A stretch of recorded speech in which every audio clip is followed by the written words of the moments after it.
En RDC, c'est le choc frontal entre les organes de l'UDPS, le parti du président Félix Tshisekedi, en cause la répartition des portefeuilles ministériels. Les uns accusent les autres de s'être réservés les beaux rôles. Charles Blé Goudé prépare son retour sur la scène politique ivoirienne. L'ancien chef des jeunes patriotes de Côte d'Ivoire entend construire un grand parti pour son avenir politique.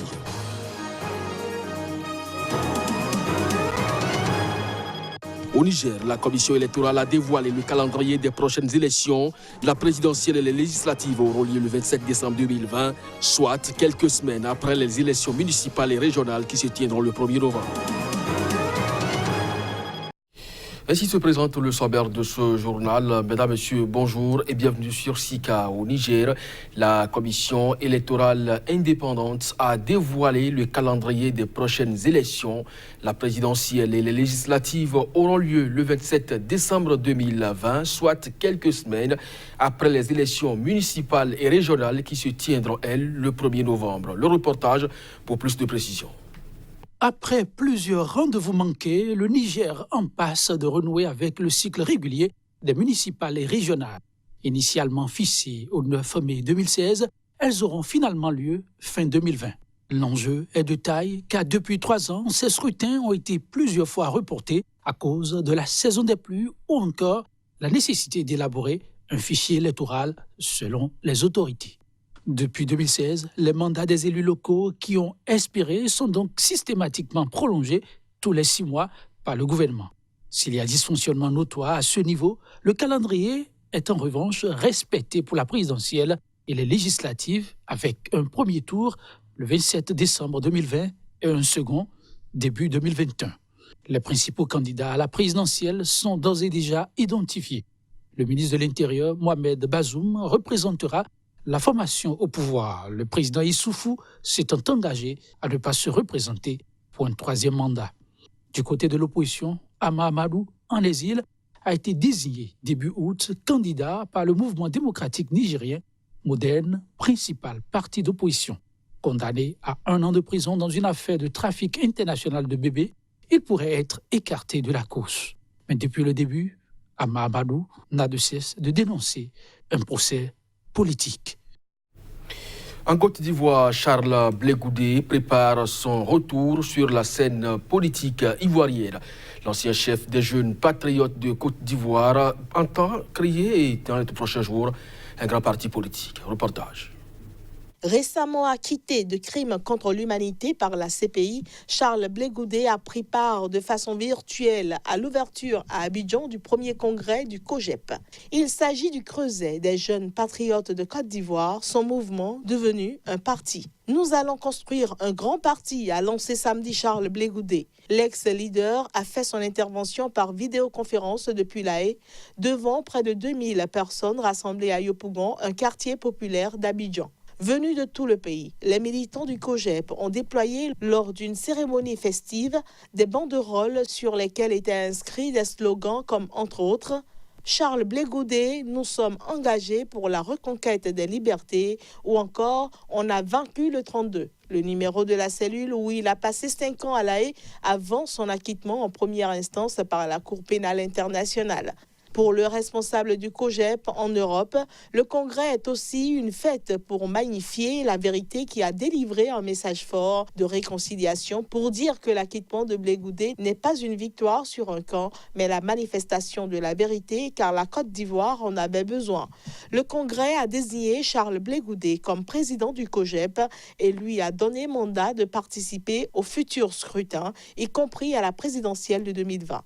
Ce fait coïncide bien avec la vision de l'ancien chef controversé des jeunes patriotes de Côte d'Ivoire qui se voit un destin présidentiel dans son pays. Mais ses détracteurs et les ONG internationales le considèrent comme un de ceux qui ont contribué à la montée de la tension en Côte d'Ivoire dans la décennie 2000 qui a culminé en 2010-2011 dans les violences post-électorales. C'est un gros cadeau que j'allais lui faire. En République démocratique du Congo, c'est le choc frontal entre les organes de l'UDPS, le parti du président Félix Tshisekedi, en cause la répartition des postes ministériels. Les uns accusent les autres de s'être réservés les rôles les plus beaux. Une lettre adressée au président de la République accuse l'exécutif du parti au pouvoir d'avoir agi dans l'opacité totale. Reportage.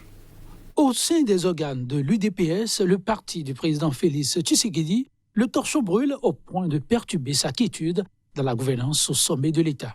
Selon une correspondance à lui adressée en tant qu'autorité morale du parti, correspondance divulguée sur les réseaux sociaux, la commission électorale de l'UDPS estime que l'exécutif du parti s'est réservé la part du lion dans la répartition des postes ministériels. La CEP, le pivot central de la stratégie pour la conquête du pouvoir, se montre intransigeante. Selon Jacquemain Chabani et ses collègues, la commission exige à elle seule 3 ministères dans le gouvernement. Réponse très indignée de Dixon Lokusa, un des rapporteurs à la présidence du parti. Sur les 3 ministères, l'UMC a pris sa part. Le reste revient de droit à l'UDPS et ses alliés. On ne peut pas abandonner nos alliés, eux qui ont combattu avec nous. Ils ont reçu aussi des ministères, et cela s'entend. Chaque structure en a reçu. Mais quand la CEP réclame 3 ministères à elle seule, c'est regrettable. Au sein de l'UDPS, les tiraillements ont commencé au lendemain de l'élection de Félix Tshisekedi comme président de la République. La Convention démocratique du parti et sa commission électorale avaient déjà accusé le secrétaire général Jean-Marc Kabonde d'avoir empêché la mise en place du directoire qui devait organiser avec lui la succession à la tête de l'UDPS. Au Cameroun, le gouverneur de la région du littoral multiplie depuis un moment les rencontres avec les communautés de sa région. Cette semaine, ce fut le tour des ressortissants du Grand Nord vivant dans le département du Wouri et de la diaspora d'être reçus en audience. On fait le point avec Narcisse Oum, notre correspondant dans la région. Les ressortissants du Grand Nord vivant dans le département de Wouri et dans la diaspora ont été reçus par Samuel Dieudonné Ivaï Dubois, gouverneur de la région du littoral. À l'occasion de la fête de la Tabaski, puisque habituellement c'est ce que nous faisons, nos parents le faisaient avant nous, donc les chefs qui sont décédés après nous ont légué cela. Et nous avons donc jugé nécessaire, comme toutes les fêtes passées, venir saluer le gouverneur qui est le représentant des institutions de notre pays ici dans la région du littoral. En outre, ces ressortissants sont aussi venus exprimer au gouverneur de la région leur attachement aux institutions de la République. La communauté Hausa Peul, qu'on appelle communément, lance un message du vivre ensemble, de la paix et de la cohésion sociale, surtout en ce moment exceptionnel où notre cher et beau pays, le Cameroun, passe un moment trouble de sa vie, surtout dans les régions du nord-ouest et du sud-ouest. Alors, ceci étant, nous sommes venus ici dans la résidence de monsieur le gouverneur de la région du littoral pour témoigner notre attachement à la valeur républicaine, tel que le promoteur de notre groupe, dont je représente ici Aladji Baba Amadou Dampolo, a toujours œuvré pour le vivre ensemble, la cohésion sociale. Samuel Dieudonné Ivaï Dubois a précisé que cette audience n'est pas accordée à un parti politique, ni même un appel à un certain repli identitaire, mais plutôt une démonstration de vivre ensemble accompagnée d'un esprit de patriotisme envers les institutions de la République, dont la région du littoral est un exemple. Sortis de crise au Soudan, les militaires au pouvoir et les meneurs de la contestation sont arrivés à signer un accord historique. Reportage. On peut désormais espérer pour bientôt un transfert du pouvoir aux civils au Soudan. Et la population souhaite davantage de liberté et une vie meilleure.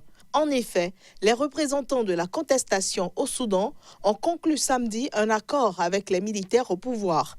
Le chef du conseil militaire de transition soudanais, le général Abdel Fattah al-Burhan, a déclaré que les forces armées feront de leur mieux pour protéger la volonté du peuple. Je vous assure que nos forces armées feront de leur mieux pour protéger la volonté du peuple et assurer la sécurité de la transition vers un régime civil démocratique.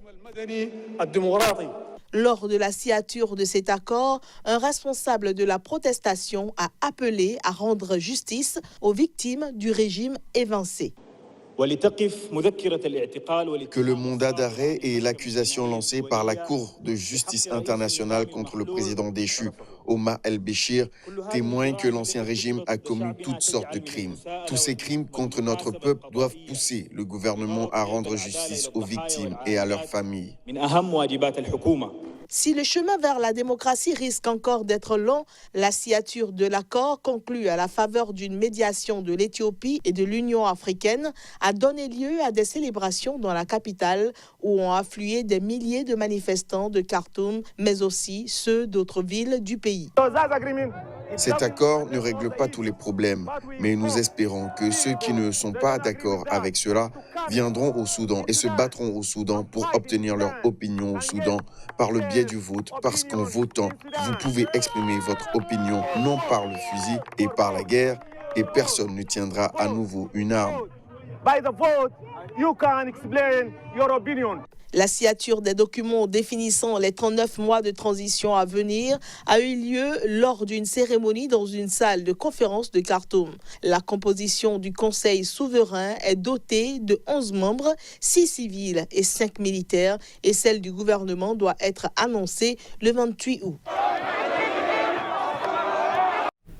En bref et en image, la Namibie a transmis la présidence de la communauté de développement de l'Afrique australe SADC à la Tanzanie. C'était lors d'un sommet de l'organisation régionale à Dar es Salaam, la capitale tanzanienne. Ce sommet se tient dans ce pays 20 ans après la mort du père de l'indépendance de la Tanzanie, Julius Nyerere, qui était un des fondateurs de la SADC. Ce sommet a notamment permis également de se pencher sur le cas du Zimbabwe, un pays qui traverse une grave crise économique. Le président tanzanien John Magufuli, lors de son intervention, a demandé à tous les membres de la SADC de parler d'une même voix sur le cas du Zimbabwe. Je vous propose à présent de l'écouter au cours de cette rencontre. Mkutano huu unafanyika ikiwa imepita miaka 20. Ce sommet a lieu en Tanzanie, 20 ans après que nous ayons perdu le père de notre nation, Julius Nyerere, qui était l'un des fondateurs de la SADC. Donc nous tenons à vous dire tous que la Tanzanie continuera ses bonnes relations qu'elle a déjà avec tous les États membres de la SADC pour faire avancer le bloc, pour que toutes les grandes idées des pères de nos nations et d'autres fondateurs soient mises en place comme ils le souhaitaient. This brother country, after all, has now opened a new chapter and it is ready. Ce pays frère a maintenant ouvert un nouveau chapitre et est prêt pour s'engager. C'est pourquoi je pense que c'est dans l'intérêt de toutes les parties concernées de retirer les sanctions. Dans ce contexte, je demande à tous les membres de la SADC de parler d'une voix sur le cas du Zimbabwe. To continue to speak with one voice on the issue of Zimbabwe. Our region is still facing some challenges. Notre région est toujours confrontée à certains défis, à savoir la mise en œuvre du plan stratégique indicatif régional révisé et du plan des indicateurs stratégiques pour l'organe. Il incombe à tous les États membres de la SADC de tirer pleinement parti des fruits apportés demain et de tirer parti de la capacité du secteur privé, des femmes et des jeunes, afin d'exploiter leur potentiel pour soutenir notre programme de développement. Cette édition est à présent terminée. Merci à vous de nous avoir suivis. Très bonne journée en compagnie des programmes de SICA. À très bientôt.